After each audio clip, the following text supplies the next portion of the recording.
UP विधानसभा के निर्विरोध अध्यक्ष चुने गए हैं सतीश महाना। सीएम योगी ने बधाई दी। नेता प्रतिपक्ष अखिलेश यादव ने भी बधाई दी।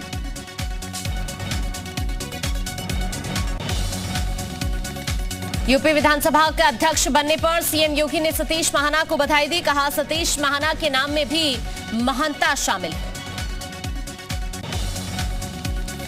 यूपी विधानसभा में बोले सीएम योगी, सभी विधायक लोकतंत्र की गरिमा बनाए रखें, लोकतंत्र की परंपरा को मजबूत करेंगे। विधानसभा में बोले सीएम योगी, जनता नकारात्मकता को स्वीकार नहीं करती है, सकारात्मकता से ही लोक कल्याण संभव। सीएम योगी ने कहा, विकास में पक्ष और विपक्ष दोनों का साथ जरूरी है। अब यूपी में पूर्ण विकास जरूरी है। जनता के विश्वास पर हमें खरा उतरना है। यूपी विधानसभा में नेता प्रतिपक्ष अखिलेश यादव ने भी दिया सतीश महाना को बधाई। कहा, हमें समय समय पर स्पीकर के संरक्षण की जरूरत है। अखिलेश यादव ने कहा, आप राइट साइड से आए हैं, लेकिन ध्यान आपको लेफ्ट का रखना है। आप सदन के रेफरी हैं, आप गेम का हिस्सा मत बनना। यूपी में सभी मंत्रियों को 100 दिनों का टारगेट दिया गया। 100 दिन के भीतर सीएम के सामने मंत्रियों को पेश करना होगा विकास का खाका।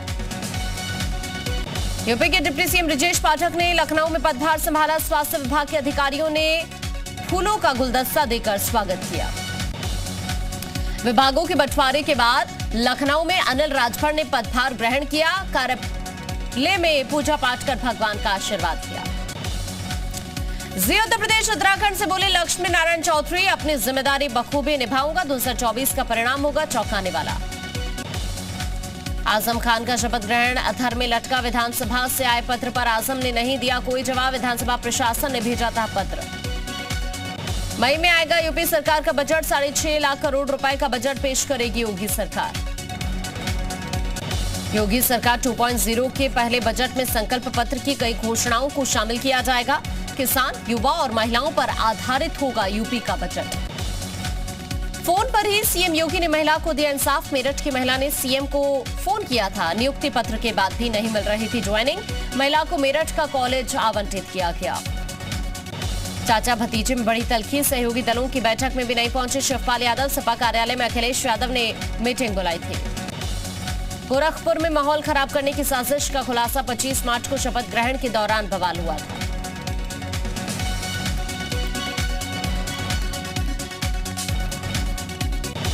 गोरखपुर में उपद्रव के आरोप में 13 लोग गिरफ्तार। ड्रोन कैमरे की रिकॉर्डिंग से पुलिस ने की उपद्रवियों की पहचान। गोरखपुर पुलिस ने 56 लोगों के खिलाफ दर्ज किया नामजद केस। 200 अज्ञात लोगों पर मुकदमा। गोरखपुर में हिंसा की साजिश में कई समाजवादी पार्टी के नेताओं के नाम। एसपी नेता अरविंद यादव और नरसिंह यादव का नाम। दोनों नेता चल रहे फरार। बीएसपी प्रमुख मायावती का एसपी और बीजेपी पर निशाना। ट्वीट कर लिखा, सपा बीजेपी ने हिंदू मुस्लिम कराकर यहां भय और आतंक का माहौल बनाया। दोनों पार्टी पर मिलीभगत का आरोप लगाया। मायावती के बयान पर बीजेपी का पलटवार। कहा, बीजेपी ने प्रदेश की जनता जागरूक हो चुकी है। गुमराह करने वालों को सजा और विकास करने वालों को आशीर्वाद दे रहे। वर्ल्ड बैंक के मुख्य कृषि विशेषज्ञ और सीएम योगी की मुलाकात। सीएम योगी से मिले कृषि विशेषज्ञ एंड्रयू वुडलैंड। सीएम योगी ने ट्वीट कर जानकारी दी। यूपी को मिला जल संरक्षण अवार्ड। राष्ट्रपति रामनाथ कोविंद से जल शक्ति मंत्री स्वतंत्र देव ने अवार्ड लिया। साल 2020 में यूपी में 23,000 लघु सिंचाई योजनाएं पूरी की। यूपी में शिक्षक भर्ती घोटाले की जांच तेज। एसटीएफ के निशाने पर अखिलेश राज में भर्ती हुए 317 शिक्षक। पीएससी मथुरा से दस्तावेज तलब किए। मुख्तार अंसारी एम्बुलेंस मामले में डॉक्टर अलका राय और उसके भाई शेषनाथ राय को कोर्ट में पेश किया गया। 30 दिनों के लिए जेल भेजे गए भाई बहन।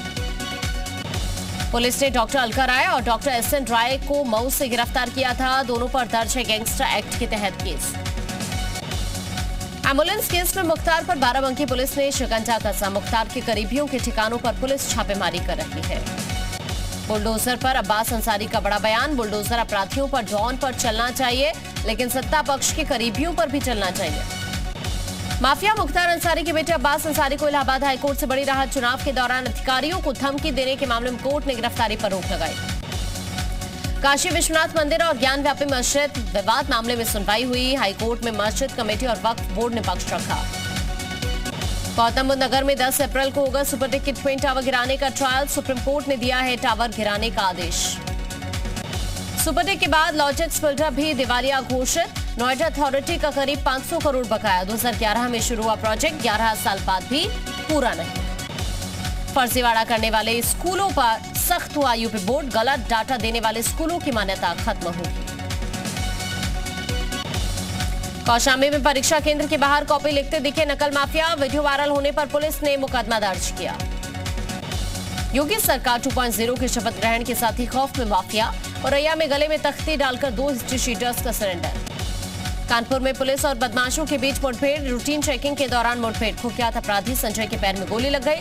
संजय पर दर्ज है 1 दर्जन से ज्यादा मुकदमे। यूपी एसटीएफ की बड़ी कार्रवाई। मुंबई में बिल्डर की हत्या के मामले में 2 शूटर्स गिरफ्तार। वाराणसी से यूपी एसटीएफ ने गिरफ्तारी की। गोरखपुर में पार्किंग कर्मियों से मारपीट का एक और आरोपी गिरफ्तार। 2 आरोपियों को पहले ही जेल भेज चुकी है पुलिस। लखीमपुर खीरी में कल से लापता युवक का सेप्टिक टैंक से शव बरामद हुआ। पुलिस ने युवक की प्रेमिका के पिता को गिरफ्तार किया। फतेहपुर में खेत की सिंचाई करने गए किसान की हत्या। खेत पर पड़ा मिला सिर, कुचला शव। कासगंज में बदमाशों ने बीडीसी को गोली मार दी। बीडीसी को गंभीर हालत में अस्पताल में भर्ती कराया गया।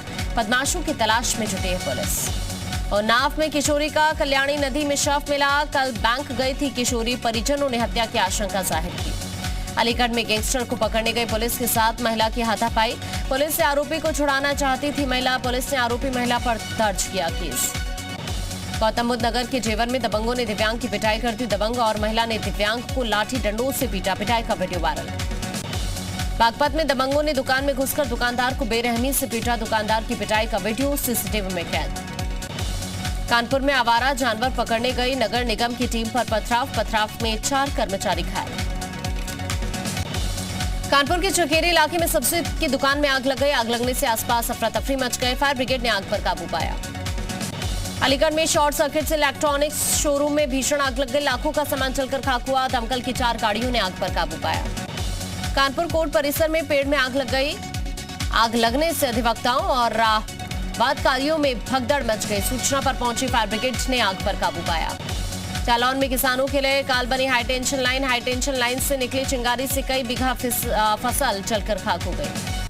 बागपत में मकान के बाहर खड़ी कार में अचानक से भीषण आग लग गई। देखते देखते जलकर खाक हो गई कार। कानपुर में प्लास्टिक फैक्ट्री में भीषण आग लग गई। दूर दूर तक दिखा धुएं का गुबार। दमकल की कई गाड़ियों ने कड़ी मशक्कत के बाद आग पर काबू पाया।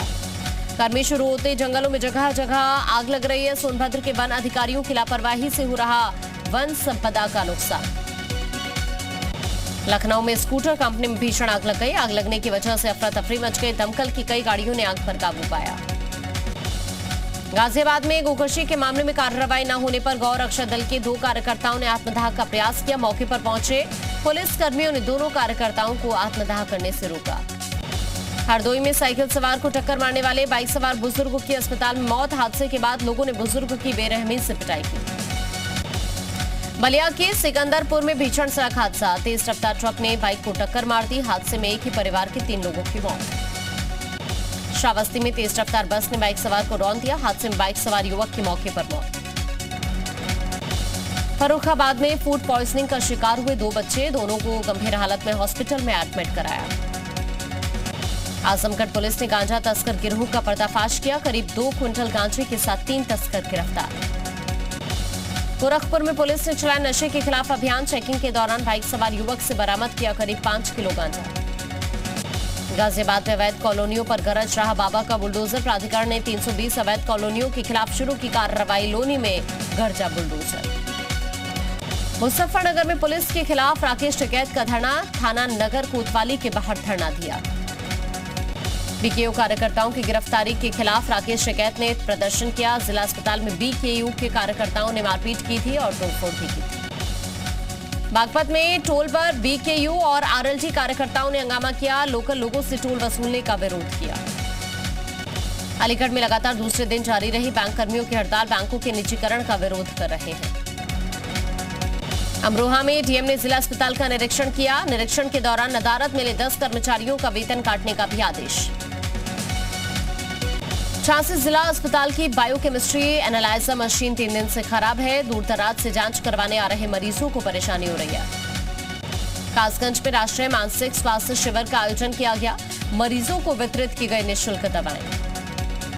शामली में यूक्रेन से लौटे करीब 2 दर्जन छात्र छात्राओं ने पीएम को संबोधित ज्ञापन डीएम को सौंपा। यूक्रेन में अधूरी रह गई पढ़ाई भारत में पूरी कराने की मांग की। दरगाह आला हजरत की तरफ से जारी किया गया रमजान का कैलेंडर। 3 या 4 अप्रैल से शुरू हो रहे हैं रमजान। एमएलसी चुनाव में पार्टी का विरोध करने वालों पर सपा की बड़ी कार्रवाई। अखिलेश यादव ने पूर्व एमएलसी कैलाश सिंह समेत 4 को पार्टी से निष्कासित किया। उत्तराखंड में मंत्रियों को आवंटित किए गए विभाग सीएम धामी के पास फ्री। राजस्व समेत 23 मंत्रालय का जिम्मा। उत्तराखंड के वित्त मंत्री बने प्रेमचंद अग्रवाल। धन सिंह रावत को उच्च शिक्षा के साथ 6 विभाग। सौरभ बहुगुणा पशुपालन विभाग मिला उन्हें। उत्तराखंड विधानसभा के 3 दिवसीय सत्र का आगाज हुआ। राज्यपाल के अभिभाषण से सत्र की शुरुआत हुई। उत्तराखंड विधानसभा सत्र के पहले दिन सीएम पुष्कर धामी ने पेश किया लेखानुदान। 31 मार्च तक चलेगा सत्र। पहली बार बिना नेता प्रतिपक्ष के उत्तराखंड विधानसभा में कांग्रेस पहुंची। कांग्रेस में नेता प्रतिपक्ष पर नहीं बन सकी है सहमति। उत्तराखंड कांग्रेस ने प्रदेश उपाध्यक्ष अकील अहमद को 6 साल के लिए पार्टी से बर्खास्त किया। मीडिया में गैर जरूरी बयान देने पर पार्टी ने फैसला लिया। भाजपुर में आशा वर्कर्स का लगातार दूसरे दिन भी धरना जारी रहा। 12 सूत्रीय मांगों को लेकर सीएचसी पर धरना दे रही हैं आशा वर्कर्स। कालाढूंगी पुलिस ने चोरी की 3 वारदातों का खुलासा किया। आरोपियों को गिरफ्तार कर चोरी का माल बरामद। एमपी के 5,21,000 हितग्राहियों को पीएम आवास योजना के तहत घर मिला। पीएम मोदी की मौजूदगी में हितग्राहियों को सर्टिफिकेट्स दिए। पीएम मोदी ने हर गरीब को घर देने का वादा किया। कहा हमारी सरकार गरीबों को मजबूत करने में जुटी हुई है। 1 अप्रैल से महंगा हो सकता है इलाज। पैरासीटामोल समेत 800 दवाओं की बढ़ सकती है दाम। ड्रग प्राइसिंग अथॉरिटी ने मंजूरी दी। जम्मू कश्मीर के उपराज्यपाल मनोज सिन्हा ने किए माता वैष्णो देवी के दर्शन। नवरात्रों के पहले मंदिर परिसर में तैयारियों का जायजा लिया। असम और मेघालय के बीच ऐतिहासिक करार। 50 साल पुराना सीमा विवाद सुलझा। गृह मंत्री अमित शाह की मौजूदगी में समझौता हुआ। भारतीय नौसेना में शामिल हुआ INS 316। गोवा में नौसेना प्रमुख एडमिरल आर हरि कुमार की मौजूदगी में शामिल हुआ। नक्सली हिंसा में आई 77% की कमी। इलाके का फैलाव भी सिमटा। गृह मंत्रालय ने संसद में जानकारी दी। रूस और यूक्रेन के बीच 3 घंटे तक वार्ता चली। दोनों देशों के बीच सीजफायर को लेकर चर्चा हुई। जल्द खत्म हो सकता है युद्ध। यूक्रेन ने अंतर्राष्ट्रीय समझौते की अपील की। 9 देशों से सुरक्षा की गारंटी मांगी। रूस के रक्षा मंत्रालय ने जानकारी दी। कहा कीव और चर्निहिव में हमला कम करेगी रूसी सेना। तुर्की में जेलेंस्की और पुतिन के बीच हो सकती है मुलाकात। रूस ने कहा यूक्रेन के साथ सकारात्मक बातचीत करेंगे। रूस यूक्रेन में क्रीमिया और डोनबास पर मतभेद। क्रीमिया और डोनबास को लेकर रूस अड़ा। यूक्रेन को वापस करने के मूड में नहीं है रूस। क्रीमिया और डोनबास पर रूस का कब्जा। युद्ध के बीच रशियन सेना ने खार्किव और सुमी इलाकों में लोगों की मदद की। रूसी सेना ने यूक्रेन की जनता के लिए 20 टन राहत सामग्री दी। माइकोलेव के प्रशासनिक मुख्यालय की बिल्डिंग पर रूस का हमला। मिसाइल हमले के बाद पूरा इलाका धुआं-धुआं हुआ। माइकोलेव में स्टेट एडमिनिस्ट्रेटिव की बिल्डिंग पूरी तरह से तबाह। रशियन हमले में बिल्डिंग के बीच का हिस्सा ध्वस्त हुआ। यूक्रेनी सेना ने रशियन काफिले पर हमला किया। एक के बाद एक हमले में रशियन सेना को भारी नुकसान। रूस और यूक्रेन की सेनाओं में घमासान जारी। यूक्रेनियन सेना भी जोरदार टक्कर दे रही है। रूस के टैंक पर यूक्रेन के सैनिकों का कब्जा। खार्किव में यूक्रेनी सेना ने रूसी टैंक को उड़ा दिया। रूस के हमलों के बीच यूक्रेनी सेना का बड़ा पलटवार। एंटी टैंक गाइडेड मिसाइल से रूसी टैंकों पर हमला। रूस हमले के बीच खार्किव में हर तरफ फैलाए मलबा। स्थानीय लोगों ने सड़क पर उतरकर अभियान चलाया।